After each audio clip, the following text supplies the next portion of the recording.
Hello दोस्तों, आज का कहानी है जीवन का सत्य। तो चलिए शुरू करते हैं। रमेश की दिल्ली में एक छोटी सी दुकान थी। उसी दुकान में रमेश साइबर कैफ़े चलाता था। रमेश की शादी को अब 10 साल पूरे हो चुके थे, साथ ही एक बच्चा भी था।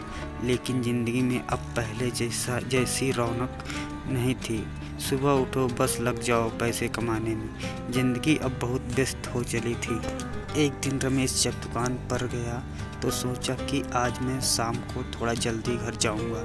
रोज़ाना रमेश 10 बजे दुकान बंद करता था, लेकिन आज 7 बजे ही दुकान बंद करके चल दिया।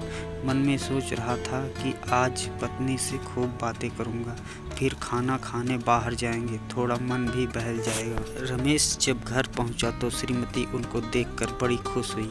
उस समय श्रीमती टीवी पर एक सीरियल देख रही थी। रमेश ने सोचा कि जब तक ये सीरियल ख़त्म हो क्यों ना कंप्यूटर पे मेल चेक कर लिया जाए। बस यही सोचकर रमेश कंप्यूटर खोलकर बैठ गया। थोड़ी ही देर में श्रीमती ने टेबल पर ही चाय भी ला दी। रमेश चाय पीता हुआ दुकान का कुछ काम करने लगा। मन में बहुत खुशी थी कि अभी थोड़ी देर में बीवी से बात करूंगा और खाना खाने बाहर जाएंगे। टेबल पर काम करते करते समय का पता ही नहीं चला और 8 से 11 बज गए। श्रीमती ने सोचा कि पतिदेव भूखे होंगे तो टेबल पर ही खाना भी लगा दिया। रमेश ने जब घड़ी में 11 बजते देखा तो सोचा चलो खाना खा लेते हैं, फिर थोड़ी देर नीचे पार्क में घूमने चलेंगे। खाना खाते रहे, इसी बीच एक मज़ेदार सीरियल आने लगा। बस रमेश थोड़ी देर सीरियल देखने लगा और सीरियल में ऐसा खोया कि वहीं सोफे पर ही सो गया।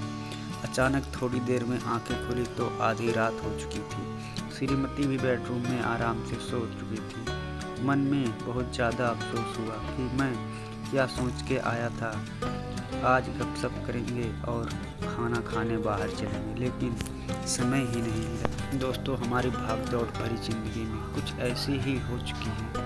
हम सुबह उठते हैं और बस लग जाते हैं। ज़िंदगी की दौड़ में थोड़े पैसे कमाने हैं, भविष्य को बेहतर बनाना है, वो भविष्य जो कभी आता ही नहीं है।